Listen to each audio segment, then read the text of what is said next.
awaiting the session on cybersecurity for CPAs. Please help me welcome Roland to the stage.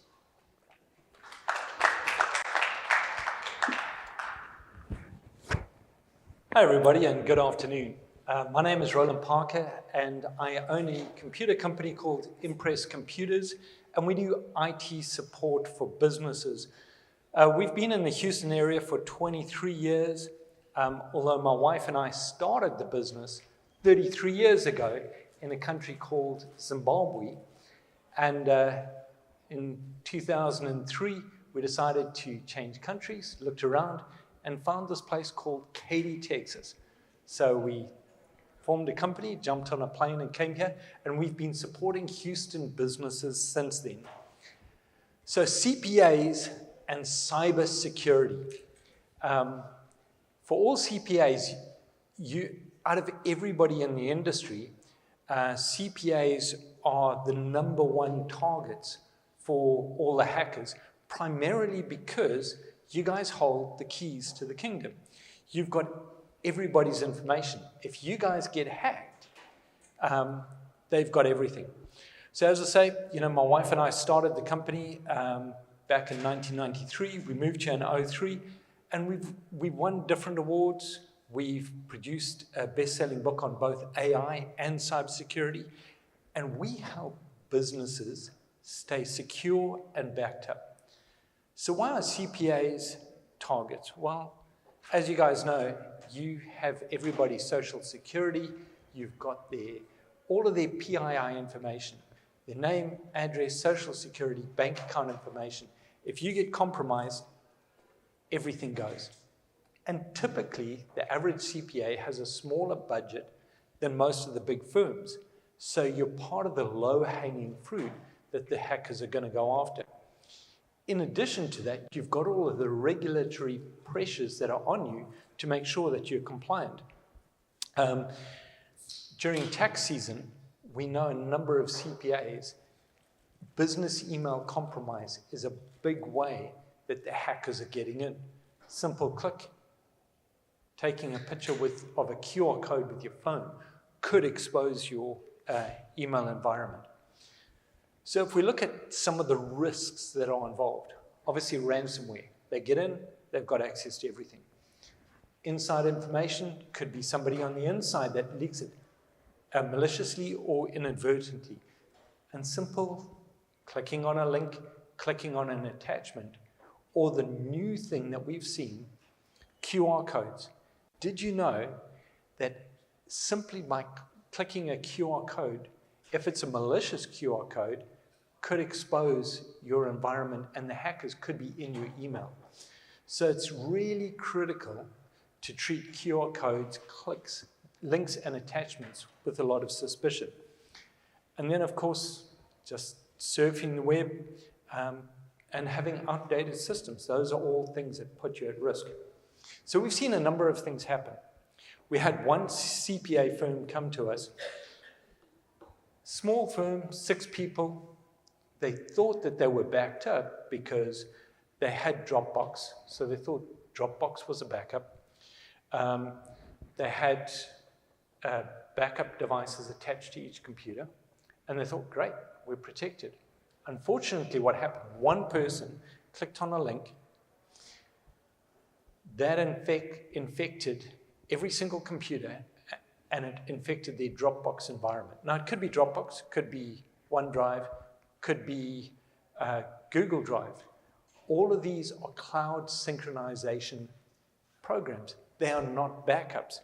A true backup has to have your data in different places, and it has to have different versions of that backup.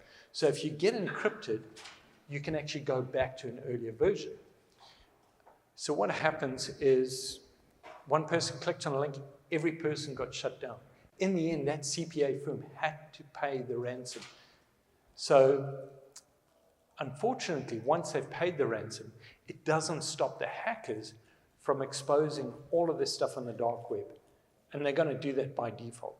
So yes, you do have to have a backup, but first and foremost, you need to make sure that you prevent that to whatever extent that you can, and you have an alerting system if you do get compromised, how to shut it off as quickly as possible, so that endpoint detection and remediation is ultra critical.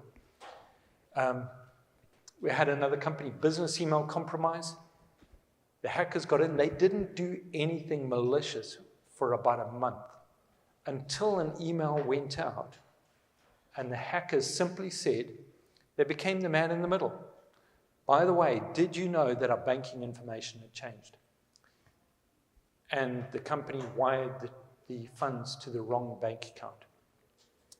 Now, fortunately, that got caught, but we've seen other cases where if it's more than 48 hours, that money's gone. We did a presentation with the FBI in Houston about a year ago, and they were saying that the now business email compromise has actually exceeded ransomware in terms of the loss to US businesses. So this is something that all CPAs should be aware of, how to protect your email environment, how to protect your cloud environment, and making sure that your local machines are protected as well. Are you talking about phishing emails? Phishing emails.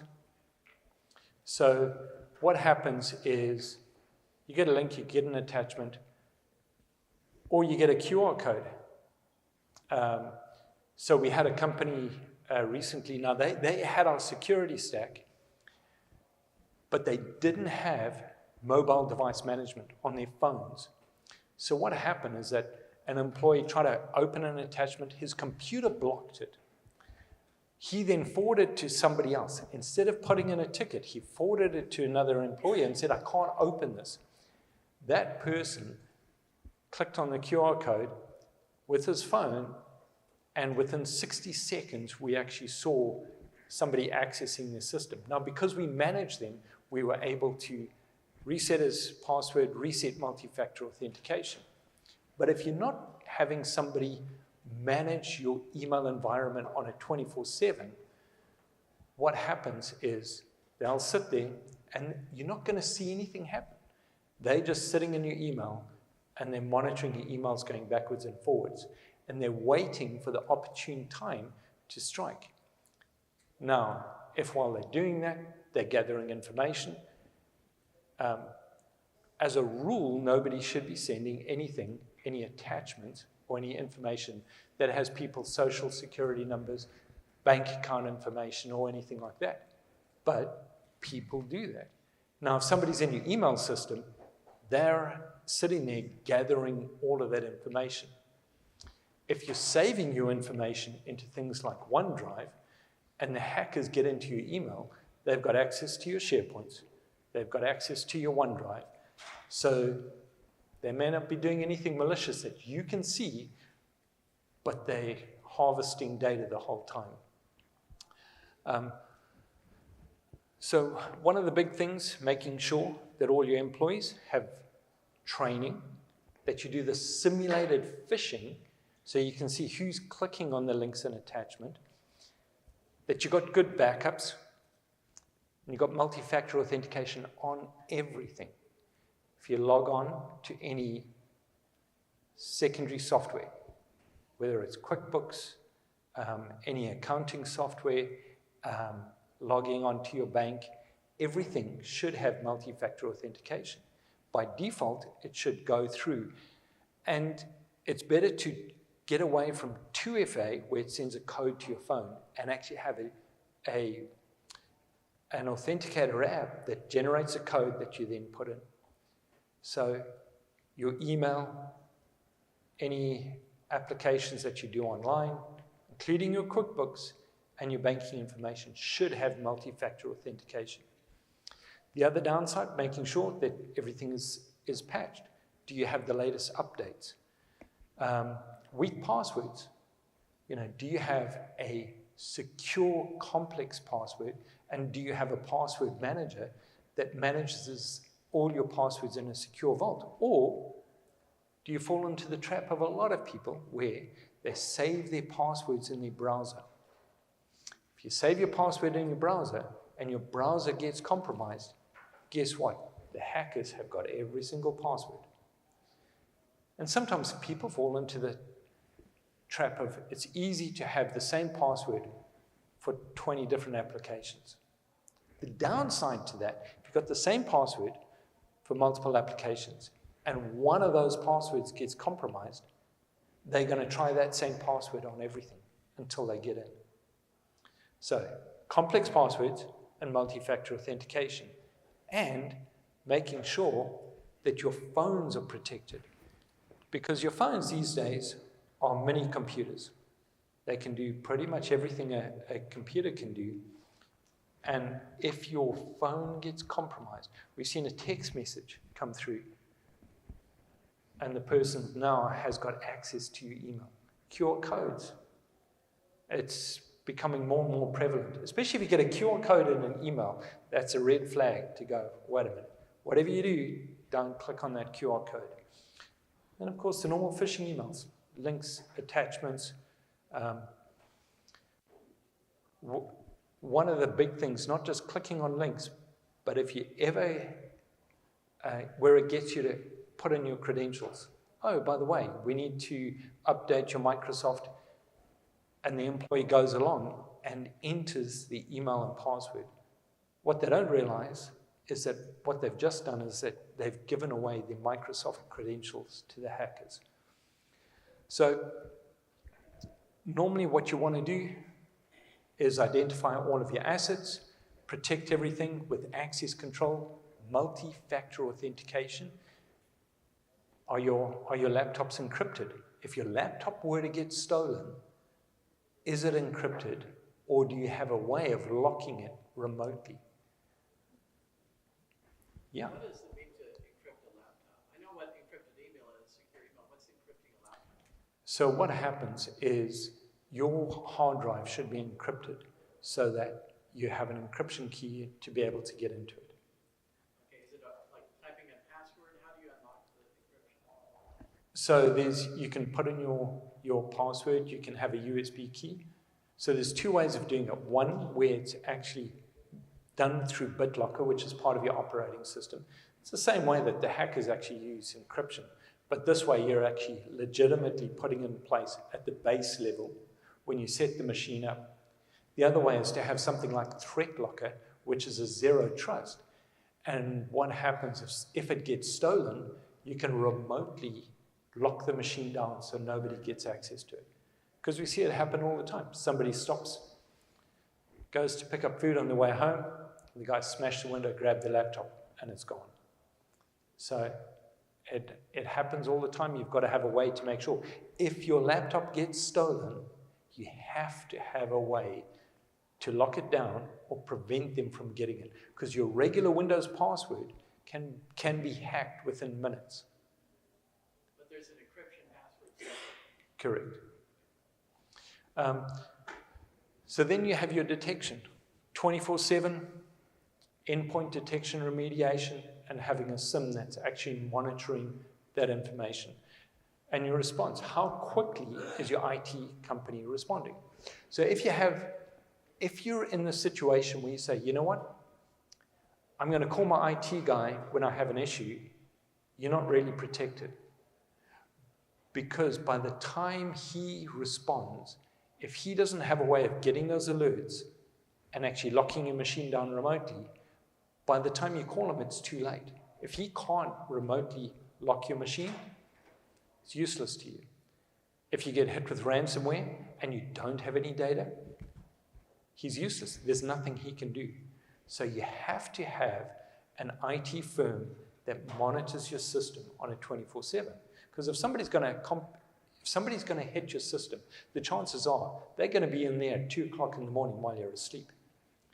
And then, of course, developing your incident response plan and making sure you got good backups. If something does happen, how quickly can you recover from those backups? So write your policies.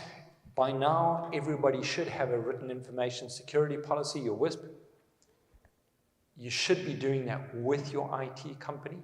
You shouldn't just be doing it yourself. So every CPA should have a WISP. You should have an incident response plan. You should have training, both for yourselves and for your employees, vendor vetting, and doing regular audits. Am I secure? Am I making sure that everything's covered? Going back to the slide earlier than this one, if you're doing daily backups and somebody hacks into your system and embeds software so that you're compromised, how do you know how far back to go on the restoring a backup so that you don't restore a compromised backup? So typically what happens is that you have the immutable backups that are done with different days, and your IT person will typically look for any files that contained that encrypted files. So they'll go back to the point prior to So where... they can determine when the hacking occurred? Correct. So typically the way that when a ransomware attack is happening, it starts with one file and then starts going through. So you can see at the point where that first file got compromised, and then you go back 1 hour beforehand. So most backup software, if it's done correctly, should be hourly backups during the day and then a full, complete backup at night. So again, legally, everybody should have a WISP. If you don't have one done, make sure you get it done. You've got the FTC safeguard rules, having a SOC 2 compliant. There's HIPAA regulations if you're servicing the medical industry.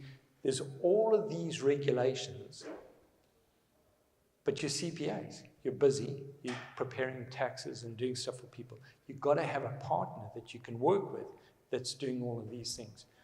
So if you don't have that done today, then you need to start looking at a plan from a foundation, making sure, do I have MFA on all of my devices? Do I have MFA on all of my online programs that I use? Do I have an inventory of every device? And then deploy your next-gen antivirus. Your regular antivirus in today's world doesn't cut it. And have a secure password manager. If one person got compromised, so they saved a document that was called passwords, and they saved it to their Google Docs. And guess what? They didn't realize they were using Gemini AI that actually was sharing their password with the whole world. So you've got to be careful. Where am I using AI in amongst this whole thing as well? Because your AI has got to be secure. After the first month, you've got everything locked down. You then say, okay, let's put in the zero trust. We use a program called Threat Locker. There are other zero trust programs. So what exactly is zero trust? Zero trust means that your machine is locked down. Nothing can run on that computer without it being authorized. So you develop your known good programs. Anything else that gets installed on top of that will not be allowed to run unless your IT company runs it through a sandbox, verifies it, and then installs it. And the reason for that is that you don't want malicious software from being installed. Now, if you have employees, sometimes they'll install things they're not doing anything malicious, but they don't realize they went to a bad website. We had one company that went to install a driver for their printer, and instead of going to HP, they went to printerdriverdownloads.com, and they got the driver for their printer, but guess what?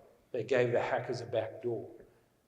So that's why we make sure, lock it down, only whitelisted programs are allowed to run, and if you're going to install a program, you put it in learning mode, you install the program, and then you lock it down again.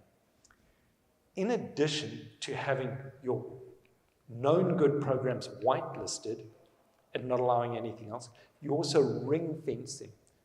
So what is ring fencing? Ring fencing basically means your known good program can't do anything malicious. So say, for example, you get a Word document or a PDF. Those are legitimate whitelisted programs. Everybody uses them. But what if a malicious code is embedded into that document? Well, if it tries to run, your zero trust program is going to say, yes, we're allowing you to open, but we're not going to allow you to run anything. So it stops the malicious spread from when you open a PDF or a Word document or an Excel spreadsheet. Does it quarantine the file? It doesn't quarantine it. It stops that program from running. Well, does it alert you that this file... And you get alerted. But and the whole thing versus an antivirus, it basically says, it's zero trust. We're not going to allow anything else to run apart from the known good programs doing what they should be doing. And then email security, the number one way that businesses are getting hacked, especially CPAs, is business email compromise. What is business email compromise? As it says, somebody clicks a link, an attachment, or a text message on their phone, and they inadvertently give the hackers access into the email system. Sometimes when we get called into a new client, we actually discover that the hackers have been in there from anywhere from 2 months to 6 months, sniffing around, looking at their network, seeing what else they can do. Sometimes they don't do anything malicious for ages. They're waiting for the right opportune time before they strike. So you've got to have a good email security program, one, that uses AI to detect what's coming in and blocking it, and two, having an alerting system. And what does your alerting system do? We get an alert. Hey, Fred has just logged in from Florida. Now we'll phone the company and say, hey, Fred's logged in from Florida. Oh, yeah, he's traveling. But then we have the impossible situation. He logs in from Florida. 2 hours later, he logs in from New York, and an hour later, he logs in from Washington. Well, wait a minute. It's almost impossible for this to happen. So we set up the parameters to automatically reset the password and reset his multi-factor authentication. The same thing is, if that company never sends people overseas, if they suddenly log in from China at 2 o'clock in the morning, we're not going to bother to phone them and say, is somebody traveling to China and are they there at 2 o'clock in the morning? We're automatically going to reset the password, reset MFA. The people are going to get compromised. But how quickly can you respond and make sure that things get reset before the hacker has a chance to do anything? And then we conduct the phishing simulation. So your IT company should be sending out phishing simulation tests to see who in your organization is clicking on things that they shouldn't be doing, so that they can get extra training. Because otherwise, if you don't know who the culprit is, the chances are there's always one person in the company that tends to be the person that's always clicking links, clicking attachments, and needs the extra training. And then run your vulnerability test, do your penetration test, review your written information security policy, and then test your backups. I cannot tell you how many times people have said, well, I thought we had a backup. And the IT guy told them, yeah, your backups are good. Who tested them? If you don't test your backups, when is your test environment going to be? It's going to be when you have a disaster. Now, that could be a hacker. It could be a fire. It could be a flood. Could be theft. But if you haven't tested your backup, if you haven't tested your disaster recovery, then you're waiting for the disaster to run the test. And that's not a great time to do it. I know from experience that restoring from a backup involves a lot of headaches because there's work that's happened since the backup was made. So how do you deal with all of the lost data from when the backup occurred to when you restore? So the biggest thing you've got to look at, how much data can I afford to lose, and make sure your backup is covering that. So if you're saying, I cannot afford to lose more than an hour, then your backup should be running every hour. Well, no, I'm saying, let's say somebody hacked into your system and you discover 2 weeks later, we need to go back to a backup that's 2 weeks and 1 day ago, but your business has been running for the last 2 weeks. it's hard to recreate all that data because you're relying on a backup from 2 weeks ago. Well, the thing is that you should never get to the stage where that even is possible, because your system should be alerting you that something's happened. So you're actually, you shouldn't lose more than an hour's worth of business if it's managed correctly. So if you're saying that you're now having to go back 2 weeks, then somebody's dropped the ball because they weren't testing that they didn't have the systems in place to detect when files were changing and something was happening. So you should never be in a situation where you're losing more than an hour or two of business. So let's have a look at your environment. If you have an office, you can have a traditional firewall. But in today's environment, a traditional firewall sometimes doesn't make sense. Why? Because half the people are in the office, half the people are at home, or they're traveling. So you almost need to have a virtual firewall that follows that computer around. Because if you're only protected when you're in the office, you're only protecting part of your employees. So make sure that you do have a firewall, but if you're traveling, it's got to be a virtual firewall. We have a managed detection and response system called Rocket Cyber, which would be in that case where if something got past your firewall, got past your zero trust, and a file were to change on a 24/7 basis, they're going to detect that, wait a minute, files have started to change. The quicker you nip it in the bud, the lower the chance of you losing data or having to recover from a backup. Because you can say, something's going on, isolate the problem, chuck the bad guys out, carry on with your business. If you don't have it running 24/7, then guess what? That's when you end up in that situation where you've lost time or maybe lost everything. Your zero trust, we've kind of covered some of that already. Part of the zero trust is also, hey, let's lock down our USB so people can't copy files to a USB or upload it to their own personal OneDrive. Everything tied into what they call endpoint detection and response, EDR, with the 24/7 software. What does that really mean? Continuously running for any endpoint detection, any computer, any server, any what we call an endpoint, any device on your network. If it gets compromised and something happens, detect, respond, chuck the bad guys out, carry on with your business. Tie it in with the next-gen antivirus. The days of just having a normal antivirus have gone by the wayside. Hackers can blow through that in minutes. And then, of course, having your immutable backups on-site and off-site. You want the on-site in case you need somebody to delete something by mistake, something gets corrupted. I've got it on-site and I can get it back quickly.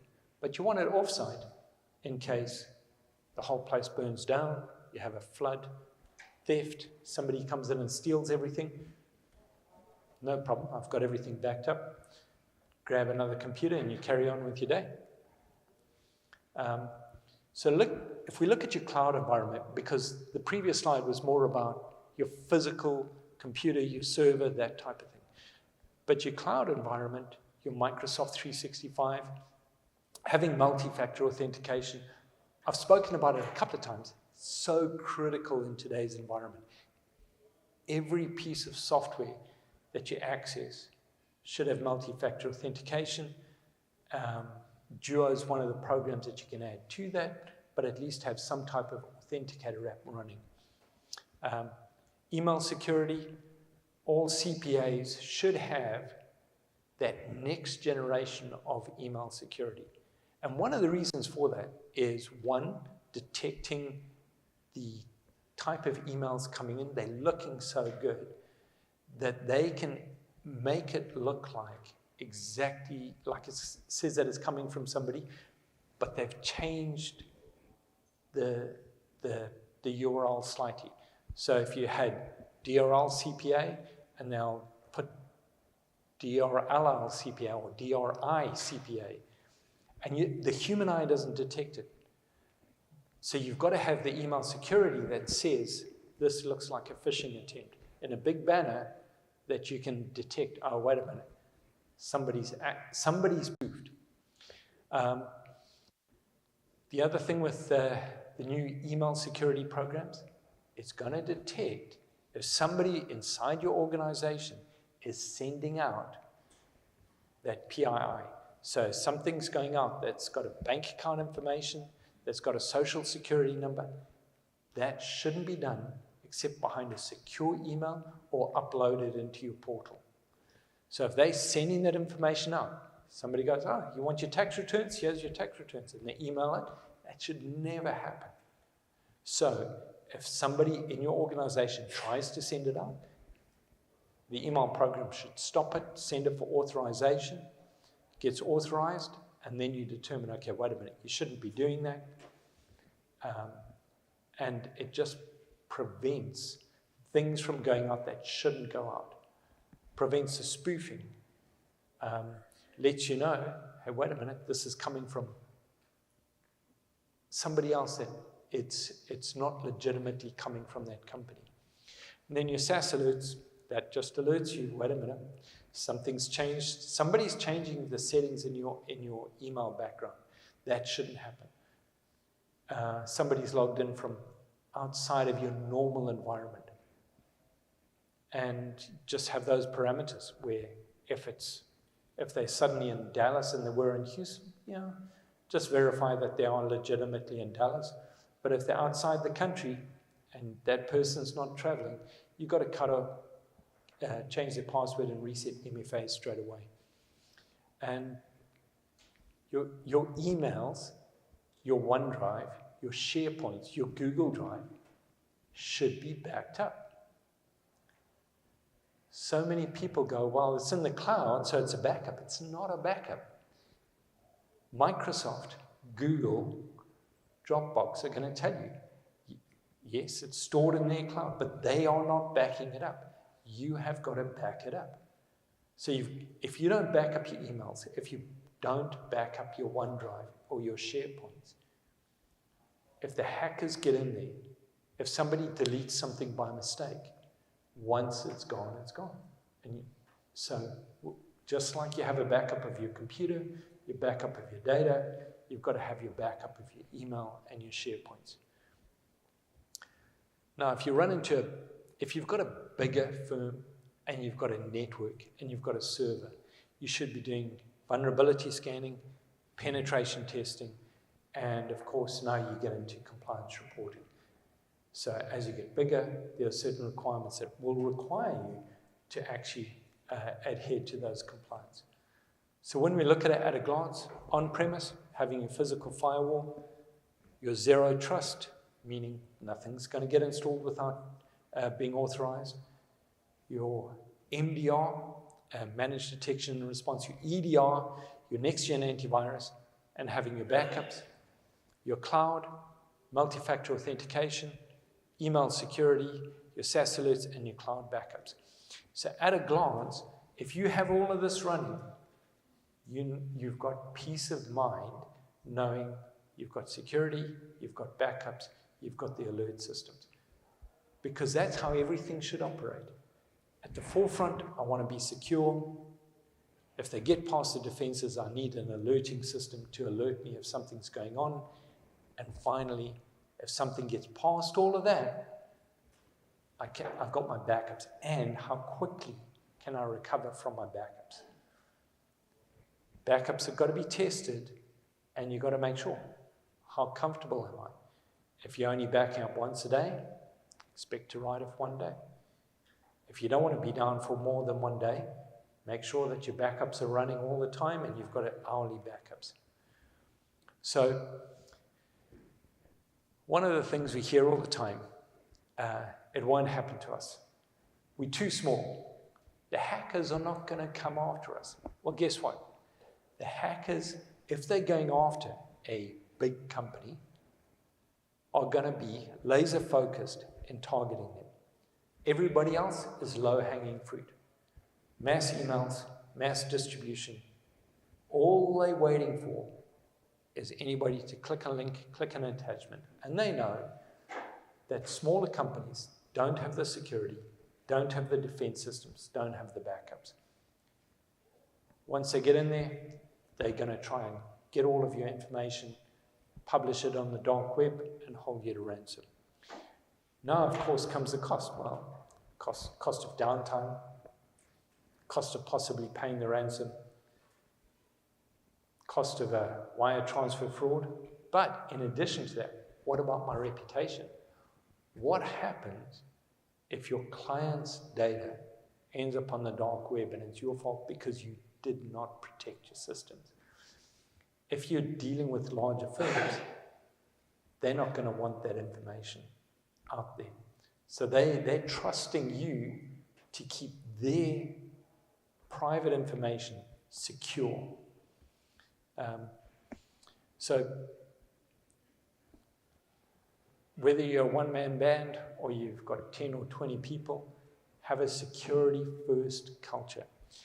Build out the practical framework and look at the compliance requirements, making sure that you've got a written information security policy and that you are working with an IT firm that is keeping you safe, secure, locked down, and that can respond on a 24/7 basis. I've looked at dark web reports before. If you see your company's information, emails from your company on the dark web, how do you know how it got there? How do you know that it got compromised? So the dark web reports normally will tell you where it came from. So sometimes it'll come up and it'll say it was an AT&T breach. Sometimes it's like Avis got compromised recently. You hired a car through Avis, guess what? Your information's out there. Once your information's on the dark web, there's nothing you can do about it. But the dark web monitoring will typically tell you what's been exposed. Well, you change your password. There's ways to mitigate it. What I'm saying is that I don't know if my firm caused the compromise by being hacked. How do you know that your firm is responsible? Yeah, so that typically is going to tell you where the breach came from. So our dark web reports will actually tell you where the breach was done. Now, if it's unknown, then you've got to start looking at, okay, did it come from within? But if it's a known breach, like from outside, whether it's somebody that you've done business with, somebody you've registered with. Right, no, it shows that, but what I'm saying is if I'm the business and I'm trying to protect my customers, my clients, I don't know if AT&T's breach is because of somebody hacking into my computer. I don't see the link between protecting my business data for my clients and something that's on the dark web. Well, I mean, a dark web really just means your information's on the dark web. Sometimes it doesn't even mean that you've necessarily been compromised. Right. So the best thing to do is do your due diligence, reset all your passwords, reset MFA, and find out what was exposed in that dark web compromise. Because it'll typically tell you, did it just get name and address? Did it get name, address, and password? Did it get your driver's license? Did it get a credit card information? All of that will be exposed in the dark web report, and that will give you an indication of how deep it's actually going.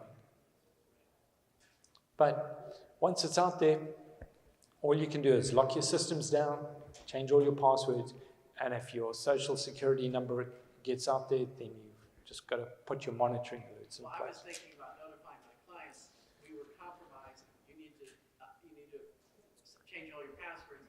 Notifying my clients, it's a hassle if I wasn't compromised. Yeah, so typically you wouldn't notify your clients unless you could determine that you were actually compromised. And did they get anything? If it's just a typical dark web report. Yeah, I wouldn't know that my system was compromised based on the dark web report. No, you're not. Yes. What is the best practice for taking up the data? If I have the data in OneDrive, what is this? Is that okay to have also in the OneDrive?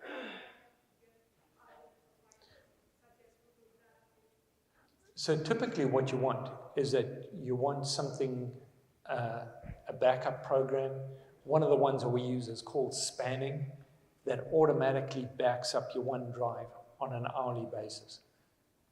So you can't, if you had it in OneDrive and then you copied it to something like Google Drive, it's not an immutable backup. So you really need to have a third-party program that actually stores it separately and is detached from your current environment. Because the first thing a hacker's going to do, if he gets into your machine, he's going to get access to your OneDrive and any other devices that you've got. It's got to have a third-party separate backup that's immutable. That means that it cannot be impacted by the hacker.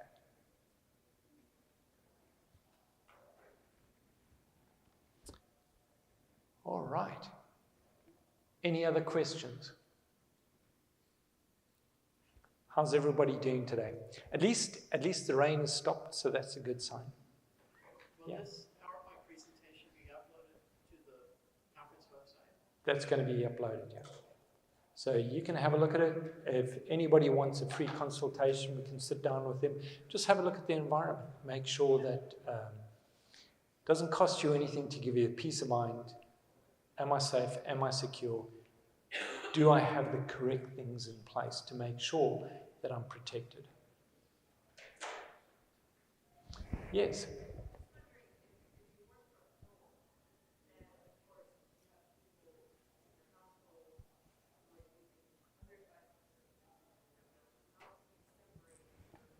I'll tell you what, I'm going to come across over to you.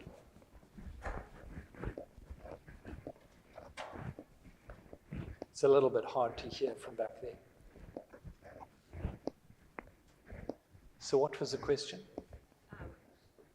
If you work from home for your firm, but other people are connecting devices to your home network, how do you separate it so that your device isn't compromised from whatever they might be doing? Good question. And the answer is that's when we're speaking about firewalls. First of all, you should never have a home-based computer that other people have access to. So it should always be a business computer that's been issued by the company. Now, that computer should have a firewall, which is a virtual firewall applied to it, which means that you're now not using, although using the wireless or being hardwired into your home network, it's protected behind a firewall. Now, that's also important. If you travel, you go to a hotel, you're at an airport. If you're behind that firewall, so we use Control One, that basically now gives you an IP address. It's like a virtual private network. That computer sits behind that firewall. Everybody else can be doing everything, but your computer is safe and protected. You should never be working from home without having a virtual firewall on your device. What kind of programs do you have for that? So that's part of our Control One firewall. So if you were to sign up, all devices would be protected. If you're in the office, you're behind a typical Sonic wall or Meraki firewall. If you're traveling or working from home, then you go with Control One. Any other questions? All right, well, thanks everybody, and enjoy the rest of your day.